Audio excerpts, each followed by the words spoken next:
Christopher Wells, Alberta Treaty 6 territory. Tony Dean, representing Ontario, and I am the sponsor of the bill. Good morning and welcome. I'm Bev Bussin, Senator from British Columbia. Good morning. Fleur-de-Lys Gigi-Oser, Senator from Manitoba. Yuan Pa Wu from British Columbia. Good morning. Tracy Mugley, Saskatchewan Treaty 6 territory. Thank you, Senators. Merci, sénateur. Avant de commencer, en titre de présidente, je veux reconnaître la terrible tragédie qui a eu lieu en Colombie-Britannique et au cours des 2 derniers jours ici à Ottawa. Et donc, j'espère que nous allons continuer de réfléchir sur ces événements vraiment dramatiques qui ont eu lieu. Et il faut avoir dans nos cœurs et notre esprit les familles de ces victimes. Aujourd'hui, nous poursuivons notre étude des teneurs des parties 5, 6, 7 et 8 du projet de loi C-12, loi concernant certaines mesures liées à la sécurité de la frontière canadienne et à l'intégrité du système d'immigration canadien et d'autres mesures connexes liées à la sécurité. Étant donné que nous examinons certains de ces éléments, le rapport du comité sera présenté au comité sénatorial permanent de la sécurité nationale, de la défense et des anciens combattants. Le rapport final sur le projet de loi C-12 sera présenté par notre comité sénatorial permanent de la sécurité nationale, de la défense et des anciens combattants au Sénat du Canada. Aujourd'hui, nous avons le plaisir d'accueillir l'honorable Lina Mettledge-Diab, ministre de l'Immigration, des Réfugiés et de la Citoyenneté. La ministre est accompagnée des hauts fonctionnaires suivants: d'Immigration, Réfugiés et Citoyenneté Canada, IRCC, Arpit Koklak, sous-ministre, Jason Holman, directeur général, Asile, Tara Lang, directrice générale, Politique et Programmes en matière d'intégrité. Joni Roy Craswell, avocate conseil par intérim service juridique, et du ministère de la Justice du Canada, Anna Lillicrop, avocate conseil. Je vous remercie de vous joindre à nous aujourd'hui. Madame la ministre, nous vous invitons à présenter votre déclaration préliminaire. Allez-y lorsque vous serez prête. Vous avez 5 minutes. Oui, avant de lire ma déclaration, je me joins à pour offrir mes condoléances aux familles des victimes de mercredi. Il y a aussi eu un incident ici au Québec. Je ne sais pas si vous étiez au courant. 2 petits-enfants ont également été victimes. Avant de faire la déclaration préliminaire, j'aimerais souligner 2 points. Au terme de ma comparution plus tôt cette semaine au comité des anciens combattants de la défense et de la sécurité, l'analyse montre qu'entre le 3 juin et la fin d'octobre, près de 37% des demandeurs d'asile pouvaient être visés par les 2 mesures d'irrecevabilité, et non pas 37. Donc, cela représente quelques 9 000 demandeurs ou demandes sur les 50 000 reçus pendant cette période. Au cours de la dernière année, 17% des demandes provenaient d'étudiants. Donc, 17% et non pas 37. Et si vous me le permettez, je vais maintenant faire ma déclaration. Le système d'immigration canadien doit remplir plusieurs fonctions à la Elle doit soutenir la croissance économique et répondre aux besoins du marché du travail, protéger les personnes qui font face à un risque réel et il doit traiter équitablement un grand nombre de demandes. Le projet de loi C-12 met à jour un ensemble d'outils pratiques visant à soutenir le bon fonctionnement du système d'immigration canadien. Il le fait sans modifier l'engagement du Canada vers la protection, l'application régulière de la loi ou l'équité dans la prise de décision. Il illustre clairement pourquoi ces mises à jour sont nécessaires.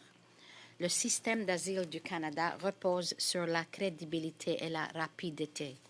Lorsque les demandes s'accumulent plus rapidement qu'elles ne peuvent être traitées. Les retards s'allongent et l'incertitude s'intensifie. Nous avons un grand nombre de demandes en attente. Les délais de traitement sont longs et notre système n'est pas bien équipé pour prendre en charge de nouvelles augmentations. Le projet de loi C-12 prévoit 2 nouvelles règles d'admissibilité qui s'appliqueraient dans les situations où des demandes ne sont pas présentées en temps opportun ou sont utilisées pour contourner les processus normaux d'immigration. Ces mesures aident à prévenir les arrières et permettent à la Commission de l'immigration et du statut de réfugié de se concentrer sur les demandes dont elle saisit. The pre-removal risk assessment L'évaluation des risques avant le renvoi qui sera proposée aux personnes touchées par les règles d'inadmissibilité est un processus établi de longue date visant à garantir que personne n'est renvoyé dans une situation à risque. Cette mesure tient aussi compte de la situation de la personne dans des circonstances qui prévalent dans le pays de renvoi à ce moment-là et elle est conforme aux obligations internationales et nationales du Canada. Les personnes dont les demandes sont jugées irrecevables pour examen par la CISR conservent le droit à ce processus. Lorsque la protection est jugée justifiée, ces personnes se voient accorder le même statut de personnes protégées ou, dans les cas d'interdiction de territoire, un sursis à l'exécution de la mesure de renvoi. Comme pour les autres décisions en matière d'immigration, c'est également la possibilité de solliciter une révision de la Cour fédérale. nouvelles règles d'inadmissibilité n'ont aucune incidence sur l'entente sur les tiers pays sûrs et que la réglementation peut prévoir des exceptions. So the safe third Cette entente sur les tiers pays sûrs n'est donc pas touchée et le règlement peut prévoir des exceptions.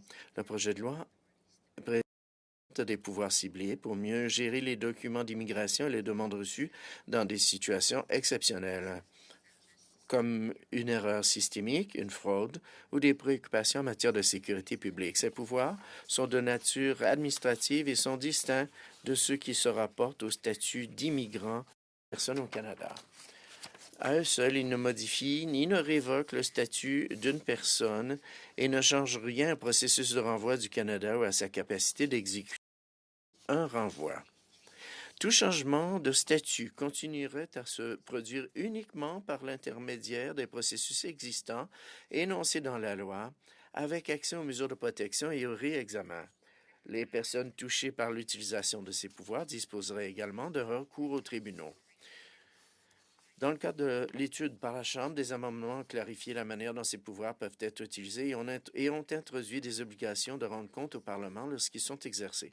Le projet de loi comprend également des mesures administratives à l'appui d'un traitement plus ordonné des demandes d'asile. Pour terminer, je dirais que les mesures prévues dans le projet de loi C-12 reflètent un juste équilibre. Elles préservent l'accès à la protection à une procédure régulière tout en permettant au système d'immigration de continuer à fonctionner efficacement malgré les pressions soutenues qui s'exercent sur nous en ce moment. Je vous remercie. Je suis prêt à répondre à vos questions et à donner j'ai des membres du personnel là pour donner des explications et on a aussi des conseiller juridique du ministère de la Justice. Merci beaucoup. Nous allons maintenant passer aux questions des membres des comités.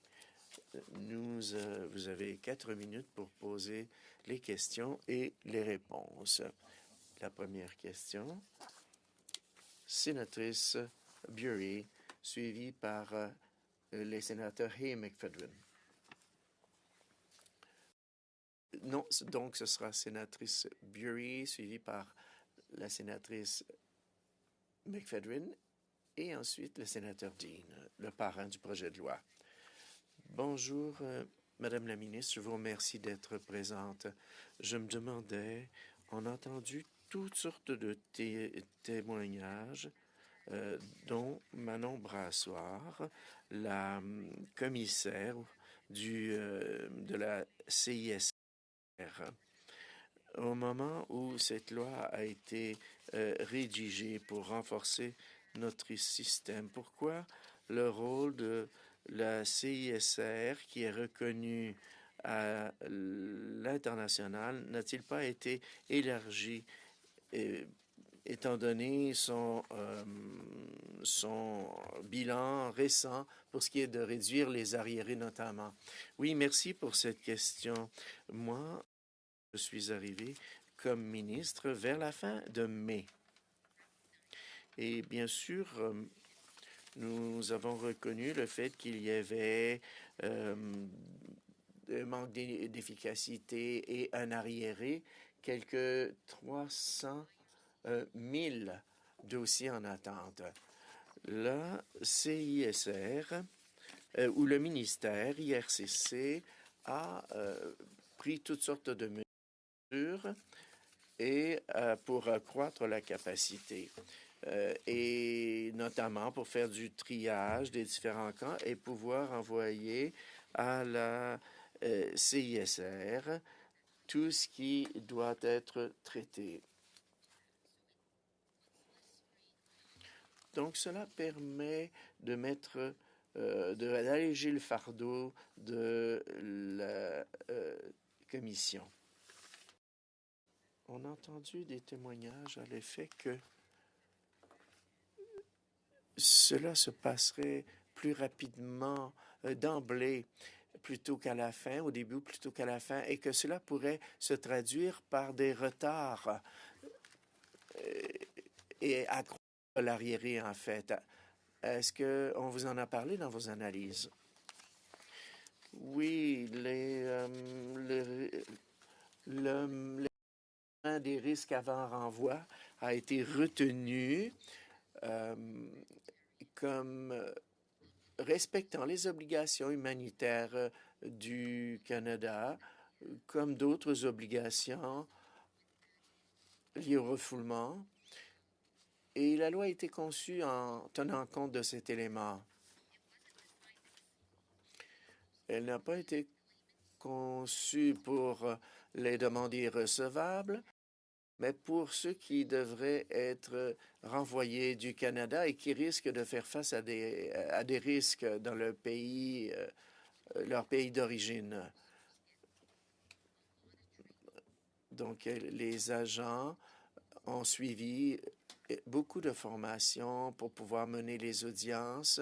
La Cour suprême a stipulé que cela pouvait se faire par papier. La seule fois où le demandeur doit comparaître, c'est lorsqu'il y a des questions de crédibilité. C'est à ce moment-là qu'on leur demande de témoigner en personne, sinon c'est fondé sur le pays de renvoi, le pays d'origine. Combien de temps me reste-t-il?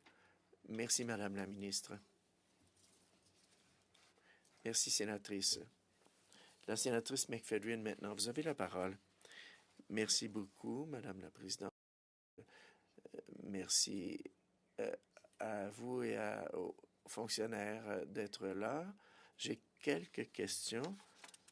J'aimerais peut-être commencer par une question plus personnelle.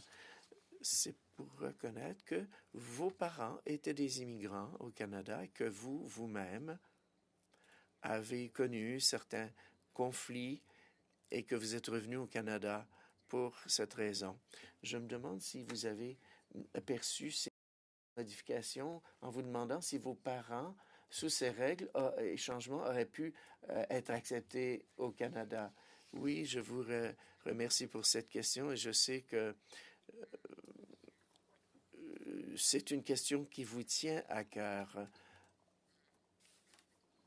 Les demandeurs d'asile nous tiennent également à cœur, peu importe d'où ils viennent. Mais je répondrai à votre question, oui, parce qu'ils auraient suivi les mesures d'immigration normales et ils seraient venus dans le cadre de ce qui existait à l'époque. Dans ce cas-ci, il s'agit, si des personnes sont irrecevables, ce sont des gens qui sont déjà au Canada et qui ont été ici, pour la plupart, depuis un certain nombre d'années et qui maintenant décident de faire une demande d'asile. Au cours des dernières années, cela est devenu problématique et tout un défi de faire face à toutes ces demandes. Il faut donc reconnaître qu'il y a un problème à l'échelle internationale. Bien sûr, cela ne disparaîtra pas, mais il faut néanmoins être en mesure de protéger et d'accueillir les véritables demandeurs d'asile qui ont besoin de protection. Et donc, ce que nous essayons de faire, honnêtement, grâce à ces changements, c'est de faire en sorte éviter que les gens ne profitent du système. Nous voulons un effet dissuasif et pour que ceux qui ont besoin de protection puissent l'obtenir rapidement. Oui, ce sont des objectifs louables. Mais maintenant, j'aurais une question un peu plus juridique, étant donné qu'il y a des conseillers juridiques dans la pièce. Et c'est la façon dont, bien souvent, des règles administratives et des procédures, comme on peut voir dans le projet de loi, sont présentées comme étant égales. Mais bien souvent, il y a des répercussions inégales, étant donné la façon dont les mesures sont appliquées. On a entendu des préoccupations, des craintes importantes des gens sur le terrain, et je vous en fais part. C'est que le processus administratif crée un lourd fardeau, par exemple, pour certains types de demandeurs. Je me demandais si vous, vos fonctionnaires, pourraient répondre à cette question. Oui, tout à fait. Je vais commencer et on pourra vous donner davantage de détails par la suite. On veut veiller à la sûreté du système. On veut qu'il soit disponible pour ceux qui en ont besoin. Jason, pouvez-vous continuer? Oui, tout à fait. Vous le savez, il est important de veiller en sorte que le processus établi offre la protection. C'est pourquoi on continue néanmoins le programme le programme ERAR, l'examen des risques avant renvoi. Et donc, oui, il y a des lignes directrices quand il s'agit de mineurs ou d'orientation sexuelle. On peut évoquer les lignes directrices actuelles qui entrent en compte dans la prise de décision. Ainsi, on veille à ce que la protection pour ceux qui en ont besoin, plus vulnérables, puisse être là. Merci. Et début inaudible pour l'interprète. Sénateur, la parole est à vous. Merci. J'ai une question au nom du sénateur Simons, de la sénatrice Simons. À l'article 72, partie 7, 7302, il y a des dispositions d'annulation qui peuvent être évoquées. Dans le cas de l'intérêt du public, et c'est défini dans la loi lorsqu'il s'agit d'erreurs administratives pour assurer la sécurité nationale et éléments de cette nature. Et la sénatrice dit que si c'est la position du gouvernement que d'annuler ce type de document n'annule pas le statut de ceux qui en sont titulaires, c'est illogique parce qu'à l'article 47C de la loi sur la protection des réfugiés, ils perdent leur statut de résidence temporaire ou permis de résidence temporaire. Manifestement, si on élimine le permis de travail, cette personne ne peut pas travailler.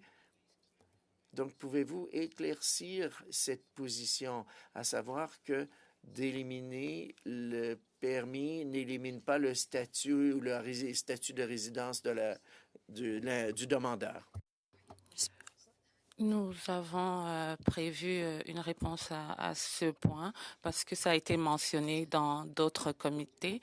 Alors, je vais laisser ma collègue parler de cela un peu après que j'ai mentionné 2 points. Donc, je veux clarifier la différence entre un résident permanent, le statut d'un résident permanent et le visa permanent.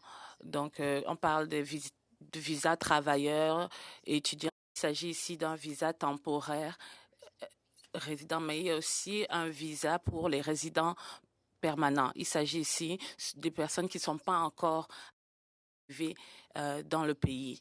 Donc, une fois que vous êtes dans le pays, vous avez un statut d'immigrant. À ce moment-là, vous avez ce statut et ces projets de loi ne touchent pas à ce statut-là. Donc, c'est de cette différence-là qu'il s'agit et j'ai dû aussi apprendre cette clarification. Donc, ma collègue va en dire davantage. Merci, Madame la ministre. Donc, cet article mentionne les visas et les permis et il s'agit ici des documents de voyage. Quand on parle d'un statut au Canada, c'est lorsque la personne atterrit sur le territoire. Donc, il y a certaines catégories de personnes qui ne sont pas incluses dans ce projet de loi. Donc, par exemple, s'il s'agit de la procédure d'asile, il s'agit des motifs demandes pour motif de compassion, ils ne sont pas inclus dans cette démarche du projet de loi. La modification de ces visas, c'est juste pour les personnes qui voyagent. On a les éléments, par exemple, autour de la fraude. Donc, si, par exemple, quelqu'un est autorisé à travailler dans une certaine zone, on peut donc modifier son visa et leur permettre de travailler dans une autre zone. Si le gouverneur en conseil le décide, on peut annuler ces permis ou ces visas. Pour ce qui est des visas étudiants, leur statut va demeurer. Donc, si vous voyagez hors du Canada, ils ne pourront probablement pas revenir sur le territoire. L'objectif n'est pas que ce soit punitif. Le gouverneur en conseil pourra le faire et on va avoir des éléments concernant comment ça va se faire. Mais cet article va toucher à des raisons particulières qui seront mises en lumière par le gouverneur en conseil dans sa prise de décision. Sénatrice Osler, merci beaucoup, Madame la Présidente. Je veux faire le suivi sur la partie 7, sur l'article 72. Cet article permet au gouverneur en conseil d'annuler, de suspendre ou de modifier les conditions sur les documents de voyage et aussi les documents pour les documents permanents. Donc, vous avez parlé de la différence entre les documents de voyage et les statuts et que ce projet de loi ne va pas toucher au statut de quelqu'un au Canada. Mais quand on parle des documents mentionnés dans l'article, il s'agit ici des documents qui mettent en évidence leur statut. Quelles sont les raisons pour lesquelles le gouvernement a inclus la résidence permanente? Il s'agit de personnes qui viennent ici au Canada pour couvrir des écarts, surtout en matière d'emploi. Si une carte de résidence est annulée, quelle sera l'incidence sur leur droit de travailler au Canada ou alors d'entrer et sortir du pays? Merci.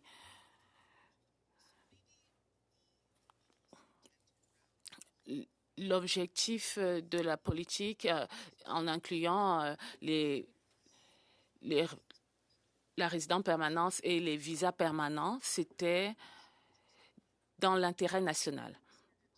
Le sénateur Dean l'a mentionné qu'il fallait. L'objectif, c'était vraiment la sécurité publique, éviter la fraude, entre autres, et la question de la santé publique. Prenons l'exemple de la pandémie. Nous n'avons pas l'opportunité d'empêcher des gens de faire des demandes pour venir au Canada. Donc, dans le contexte de la pandémie, les gens continuaient de soumettre des demandes pour venir au Canada et on n'avait pas la capacité à IRCC de faire le suivi de ces demandes parce que à cause de la situation. Et donc, on avait une grande pile de demandes et c'était aussi c'était pas en faveur de ces personnes qui étaient nombreuses à soumettre. Donc, cet article va permettre de mieux contrôler les éléments en matière de fraude et aussi s'il y a une mauvaise utilisation des visas. Donc, si on a connaissance d'un ensemble de visas qui sont accordés pour des mauvaises raisons, on pourra donc mettre fin à cette situation. Donc, ça donne l'opportunité, cet article donne l'opportunité de le faire à grande échelle, alors que pour le moment, on ne peut le faire que au cas par cas. Donc, je veux parler aussi des membres de la résidence permanente. L'objectif n'est pas de heurter la situation des personnes qui sont ici avec des permis et des raisons valables. On a beaucoup de cas de cartes de résidents permanents qui sont frauduleuses. Et parfois, on voit ces cartes de résidence à des personnes, mais ces personnes ne les reçoivent pas, c'est retourné. Ça sera l'opportunité d'utiliser cet article pour annuler tout simplement cette carte de résidence. Mais ça sera pris en compte dans l'autorisation par le gouverneur en conseil qui va motiver sa décision. Merci beaucoup. Je vais rappeler aux témoins et aux sénateurs qu'il faut vraiment être très succinct dans les questions et réponses parce qu'on a de nombreux sénateurs qui souhaiteraient prendre la parole. Donc, pour bien avancer dans les échanges, il faudrait prendre cela en compte. Sénatrice Senior, inaudible. Je ne sais pas trop ce que ça signifie, mais bon, poursuivons. Madame la ministre, ce projet de loi inclut un élément autour du partage de renseignements personnels. Et je voudrais vous remercier parce on bénéficie de votre présence pour pouvoir avancer dans ce travail.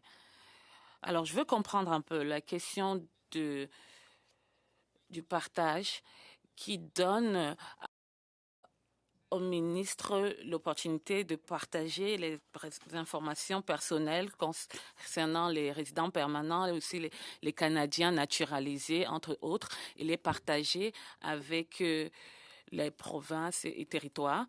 Quelles sont les menaces que vous essayez d'éviter en prenant en compte le partage des renseignements personnels, même pour les personnes, les Canadiens naturalisés? Et nous sommes au nombre de ceux-ci. Oui, merci que vous ayez précisé que ici, c'est au sein du Canada et avec les provinces et les territoires que ce partage se fait. Et ça ne sera possible que lorsqu'il y a un accord avec les provinces et les territoires et pour un but précis. Il s'agit aussi de renseignements personnels partagés avec des entités canadiennes, aussi avec des entités comme l'IRCC. Ma question ne touche pas au comment, mais plutôt le pourquoi.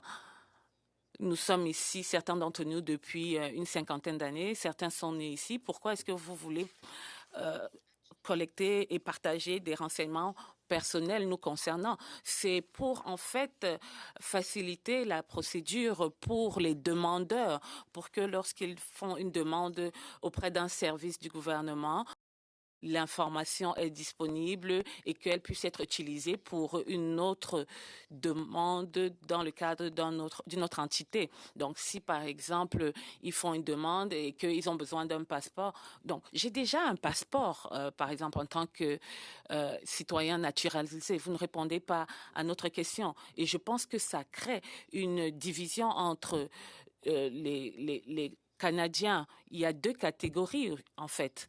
Donc, il y a certains de nous qui sont déjà établis, nous sommes installés et c'est différent de ceux qui sont nés ici.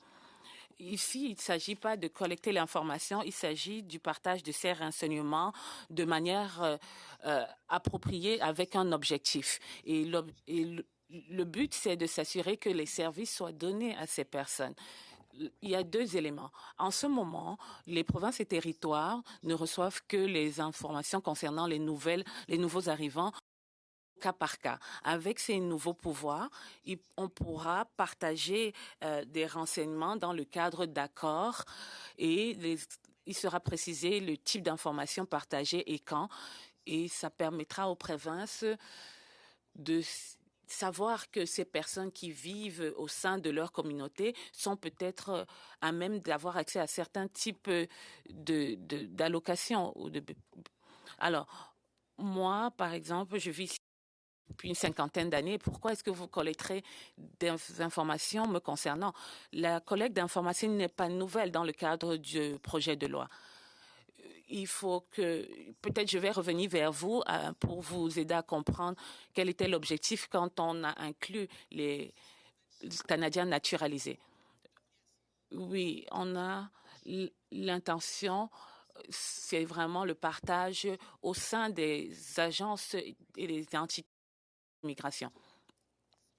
Donc, entre le moment où vous passez de visiteur à citoyen, l'information ne peut pas être partagée et cette loi permettra que ça puisse se faire.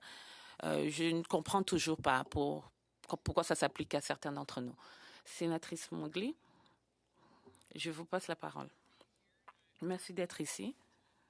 Je sais que vous avez pris le temps de vous renseigner en fait sur ce qui s'est passé par le passé ici. Et on a aussi parlé du ERAR et du caractère anticonstitutionnel éventuel de cette procédure. Et aussi, il y aura un impact sur l'aspect humanitaire du travail qui est fait par la CIRCR. En tant que travailleur social depuis de nombreuses années, et c'est un élément à prendre en compte ici. Pourquoi est-ce qu'il ne faut pas tout simplement donner des financements à la CISR, sachant qu'elle a de l'expérience dans ce domaine, et quel est le financement qui sera encore accordé à la CISR pour prendre en compte son arriéré. Je vais devoir vous revenir sur ce point parce que je n'ai pas l'information à ce sujet. Merci pour la question. On est encore en train de discuter sur le budget. Il y a déjà des ressources disponibles en interne. C'est vrai qu'on aura besoin de financement, mais on essaie de déterminer le montant de ce financement. Il faut aussi préciser que on ne va pas transférer tous les cas de la CISR, mais on parle seulement des cas qui sont irrecevables ici. Et pour ces cas, il y aura une évaluation équitable de leur cas qui sera faite. Donc, on sait que la CISR est renommée de par son expertise et de ses processus. Pourquoi ne pas donner du financement, davantage de financement à la CISR? Je vais laisser le soin à la ministre de parler de la question des ressources.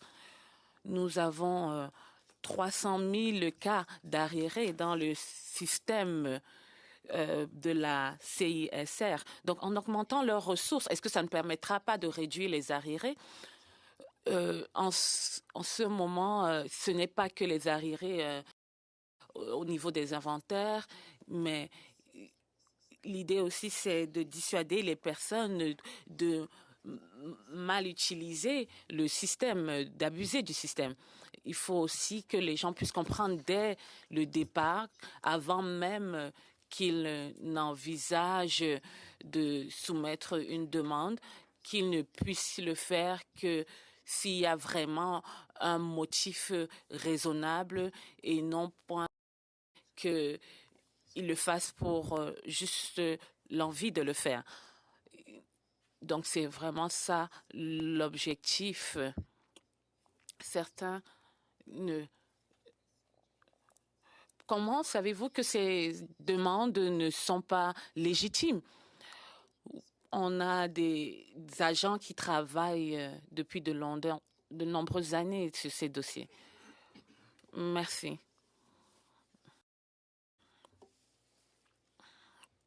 En suivi, est-ce que vous pourriez nous donner les données et les preuves qui soutiennent votre affirmation selon laquelle il y a eu une augmentation des demandes frauduleuses? D'où tenez-vous les preuves par rapport à cela? Je vais revenir vers vous avec des réponses. Je ne veux pas donner des chiffres ou des pourcentages. Et on vous les transmettra une fois que disponible. Nous allons passer la parole au sénateur Wells. Merci, Madame la Présidente. Merci, Madame la Ministre. Dans vos propos liminaires, vous avez dit que 17% des demandes d'asile venaient des étudiants. Dans un cas de figure où on a un étudiant étranger dans le système postsecondaire, par exemple, que dans le cadre de leurs études, ils déclarent qu'ils sont LGBTIQ+. Et dans le cadre de ce projet de loi, est-ce que cette personne ne pourra pas soumettre une demande à la CISR parce qu'ils ont soumis la demande bien après, alors qu'ils viennent d'un pays qui est hostile à leur statut d'LGBTIQ+. Très bonne question. Non, ils seront toujours éligibles. Leur demande sera recevable. Donc, au titre du processus ERAR, il nous a été dit qu'ils ont que 6 mois, et alors que pour ce qui est de la SIRS, une personne peut faire une demande d'asile sur la base de leur orientation sexuelle, s'ils ont des craintes pour leur famille ou pour eux, et que le retard dans leur demande peut aussi s'étendre sur leur famille et autres. Donc, on a l'impression qu'il y a en fait une contradiction entre ce que ce projet de loi dit et ce que la SIRS mentionne concernant ces catégories de personnes. Comme je l'ai mentionné, le processus ERA, sur la base du projet de loi, il est entendu qu'on pourra avoir des exceptions et sur le cadre de ces exceptions, on pourra inclure ces cas de figure. Donc, vous êtes en train de dire que la législation n'est pas le problème et c'est l'interprétation qui en est qui est le problème? Put into the legislation that occur beyond. Encore une fois, cela fait partie des lois et de la justice naturelle.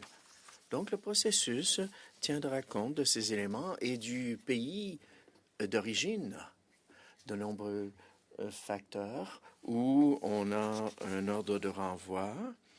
On ne peut pas renvoyer les gens, même s'ils sont jugés irrecevables. Donc, il faut quand même tenir compte des autres lois et des protections qui ont été établies. Nous estimons que ces personnes seront protégées. Merci, sénateur Wells. Maintenant, la sénatrice Martin. Merci, Madame la ministre, d'être là, ainsi que vos fonctionnaires. Je sais qu'il y a des collègues conservateurs à la Chambre qui ont proposé des amendements assez restrictifs lors de l'étude article par article pour essayer d'apporter des mesures de sauvegarde et les clarifier. Mais nous reconnaissons aussi l'importance de faire avancer ce projet de loi, étant donné les pressions inédites auquel fait face le système d'immigration. J'aimerais parler d'un amendement qui n'a pas été adopté, mais j'aimerais savoir comment le projet de loi va tenir compte de cette préoccupation. Il s'agit de la détermination des demandes d'asile lorsque le demandeur ne se présente pas devant une audience. C'était pour conserver l'équité en dépit des pressions liées aux arriérés. Donc, trouver un équilibre entre l'équité de la procédure et l'efficacité lorsque les demandeurs ne se présentent pas aux audiences. Et quels outils avez-vous à votre disposition pour contrer ces retards inutiles?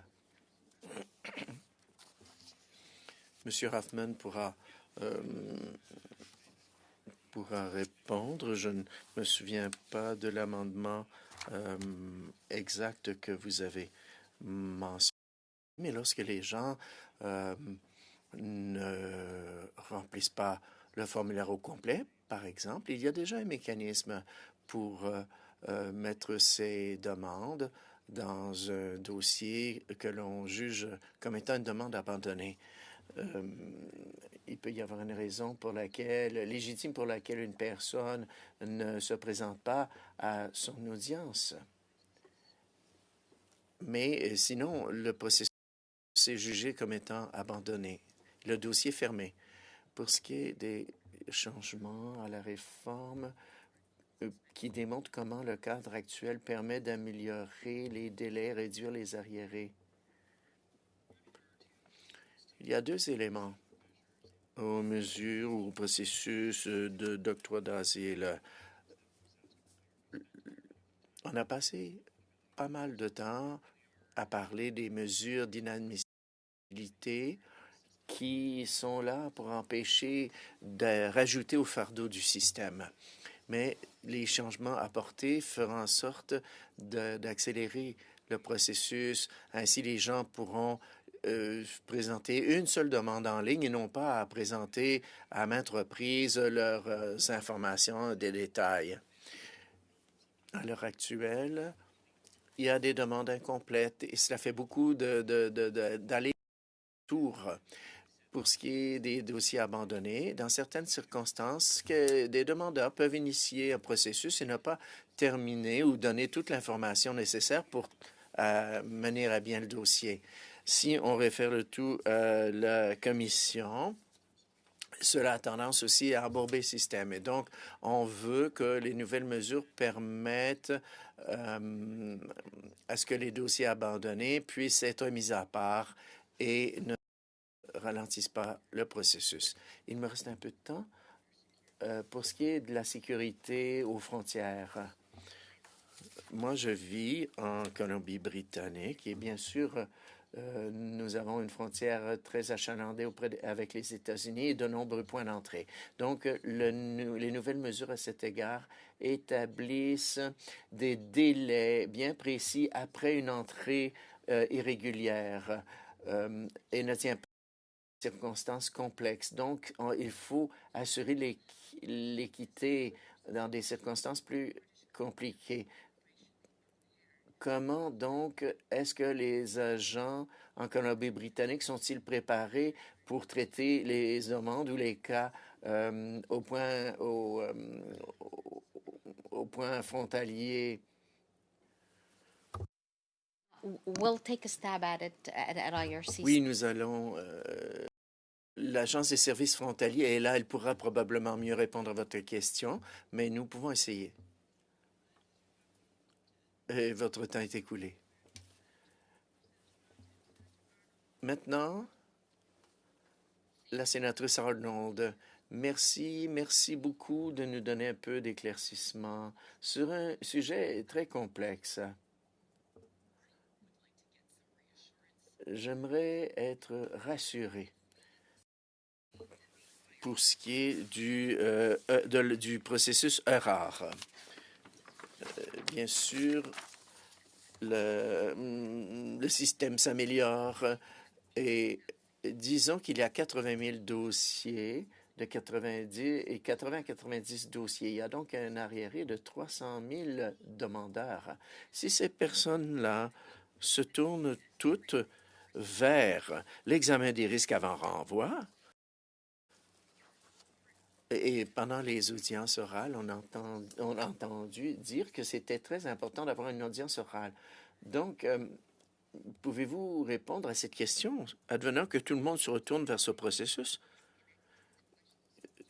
Je pense que la question n'est pas tout à fait claire. Jason pourra mieux répondre. Oui, vous avez raison. La CISR fait de bonnes décisions, mais le système est vulnérable. Il y a 300 000 dossiers en arriérage. Et quand on rajoute 80 000 dossiers par année, et cela veut dire qu'il faut attendre 3 ans avant que le dossier ne soit traité. C'est donc très difficile pour ces personnes qui veulent avoir une certitude quant à leur statut. C'est pourquoi nous voulons établir des mesures d'efficience, de gain d'efficacité, pour mieux gérer aussi le potentiel d'une augmentation du volume de demandes. Maintenant, ces mesures signifient que les gens auront accès au processus ou à l'examen ERAR et donc ils pourront faire entendre leur dossier individuel et les critères sur lesquels on se basera, ce sera sur les mêmes qui existent actuellement et on tiendra compte du pays d'origine. Pour ce qui est de l'interprétation de l'audience orale, dont on a un peu parlé plus tôt, habituellement, les audiences orales ont lieu lorsque la crédibilité est en jeu. Donc, en fonction de l'information qui est fournie par le demandeur, qui remplit toute une série de formulaires pour expliquer leurs besoins liés à leur demande de protection, cela peut se faire avec l'aide d'un avocat. Et on leur accorde suffisamment de temps pour ce faire. Mais un examen du pays d'origine, des conditions qui s'y trouvent, peut permettre de prendre une décision positive sans audience orale. Et donc, il n'est pas nécessaire de multiplier les étapes dans ce cas-là. Mais advenant qu'une personne est à risque de ne pas se représenter, si elle est renvoyée, eh bien, à ce moment-là, on n'a pas assuré le même type de protection. Dans ce cas-là, c'est plutôt facile de déterminer les choses sur papier. Lorsqu'il y a des questions sérieuses de crédibilité, c'est à ce moment-là qu'on tient des audiences. Par exemple, une personne peut dire qu'elle risque de faire face à un tribunal dans son pays, des poursuites ou autre. L'agent qui examine le dossier peut trouver que si le demandeur est jugé crédible et qu'il ne risque pas de fuir, dans ces circonstances, on tiendrait compte de la crédibilité du demandeur. On n'a plus de temps. Le sénateur Wu maintenant. Merci, Madame la Présidente. J'aimerais commencer par dire qu'il est incorrect de dire que l'annulation massive de résidents permanents ne change pas le statut. C'est vraiment une insulte à l'intelligence des Canadiens. Mais il ne s'agit pas ici de l'annulation de la résidence permanente. Vous avez déjà le pouvoir de déterminer l'inadmissibilité en raison d'activités criminelles ou autres. Ce pouvoir existe déjà. Alors pourquoi vouloir d'autres pouvoirs pour des annulations de masse? Pouvez-vous répondre? Bon, j'aimerais en revenir à la COVID. Inaudible pour l'interprète.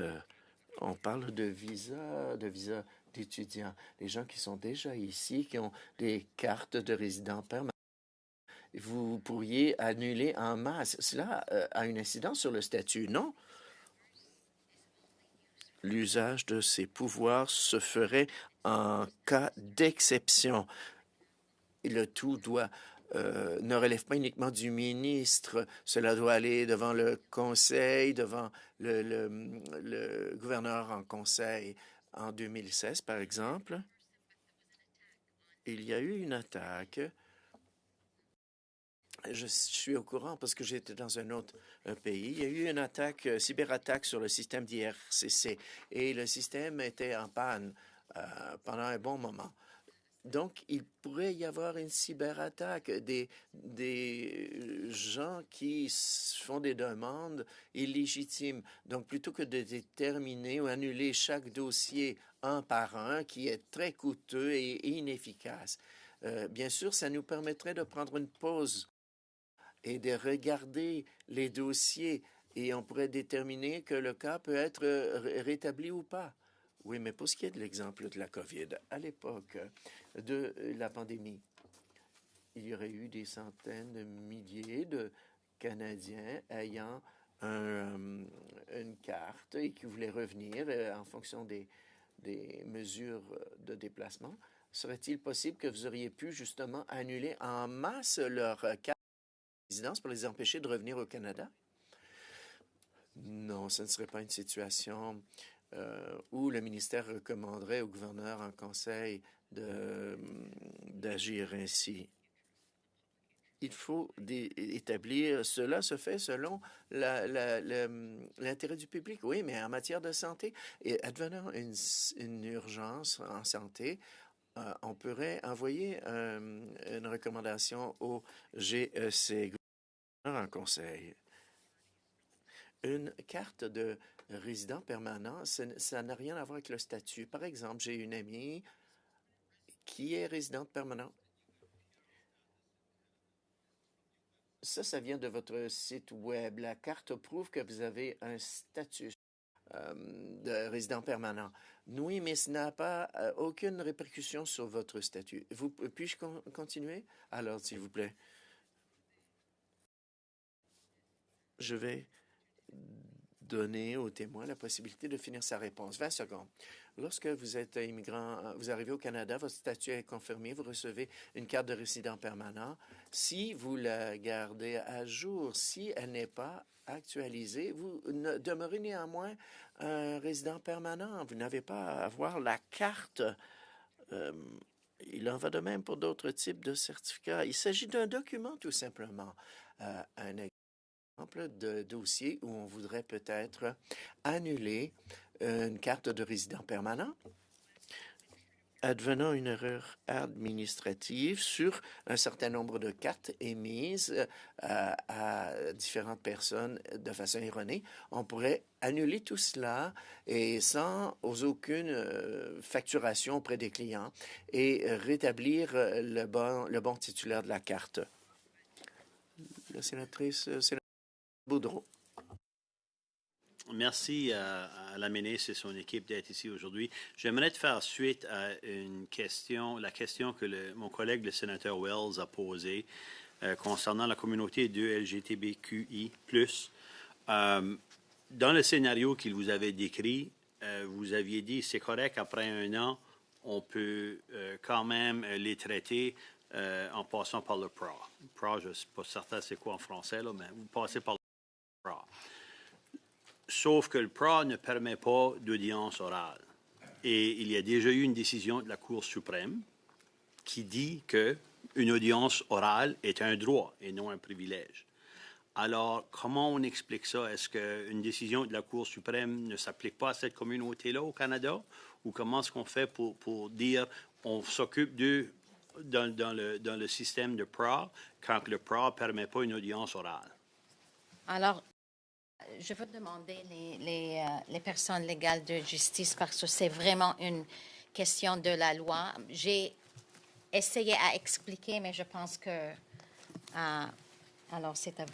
I'd be pleased to provide a quick summary of the Oui, Supreme je Court. peux vous donner un résumé rapide puisque vous avez soulevé ces questions.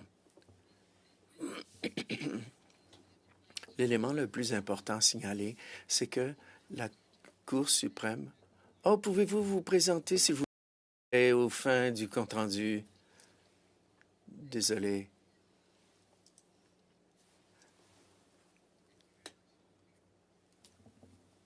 Allez-y, merci.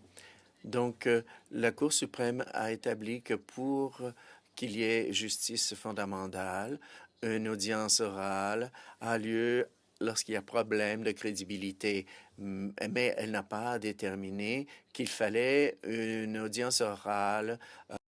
En tous les cas, je peux vous citer certains paragraphes et vous donner le contexte.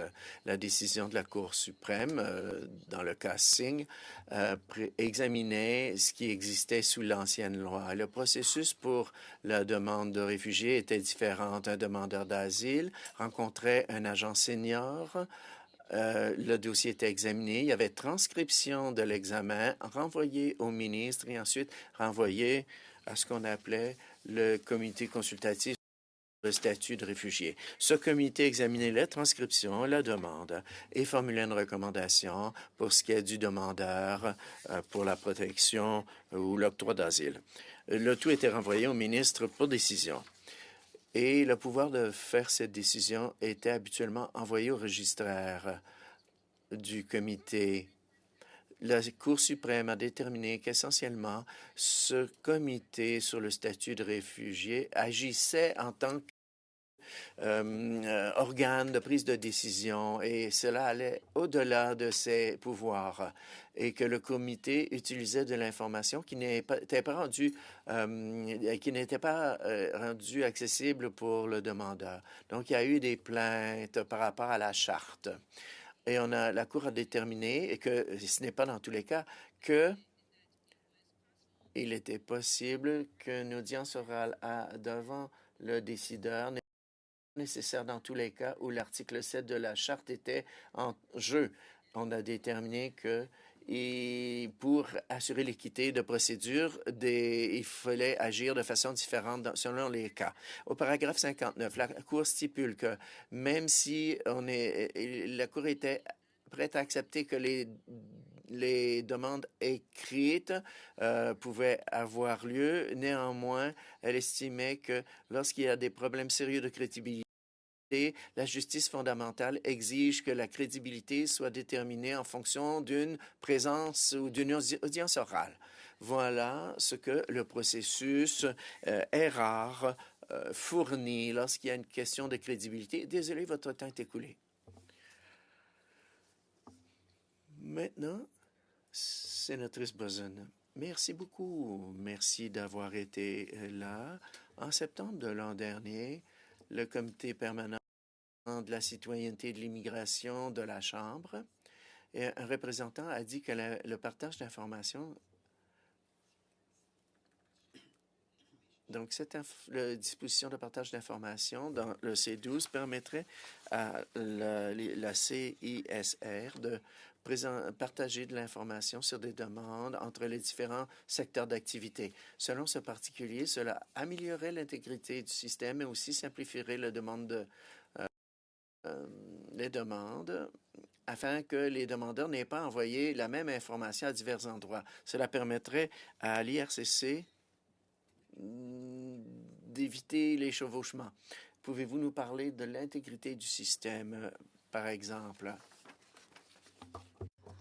Je vais y répondre. Je ne connaissais pas ces sujets avant de devenir ministre, mais il s'agit juste simplement de dire qu'une personne qui vient au Canada va soumettre une demande à plusieurs reprises, suivant le permis, le visa qu'il veut, que ce soit pour un passeport ou alors un statut de résident temporaire. Pourquoi? Parce qu'il n'y a pas de partage de renseignements personnels à ce niveau, au niveau de ces entités. Et l'idée, c'est que ces personnes n'aient pas à déposer des demandes à chaque fois et que la procédure puisse être plus rapide. C'est quelque chose qui est favorable à la personne, au demandeur.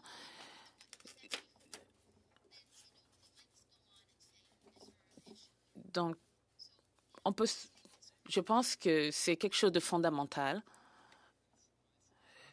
Madame la ministre, je suis étonnée, en fait, justement, qu'il n'y avait pas déjà ce partage de renseignements personnels. Merci pour votre réponse. Sénatrice Mohamed, et on risque de déborder un peu le temps qui nous était imparti. J'aimerais savoir pourquoi est-ce qu'on utilise la première date d'entrée plutôt que la dernière. Est-ce que cette politique va aussi s'appliquer à toutes les personnes qui sont en Canada après juin 2020.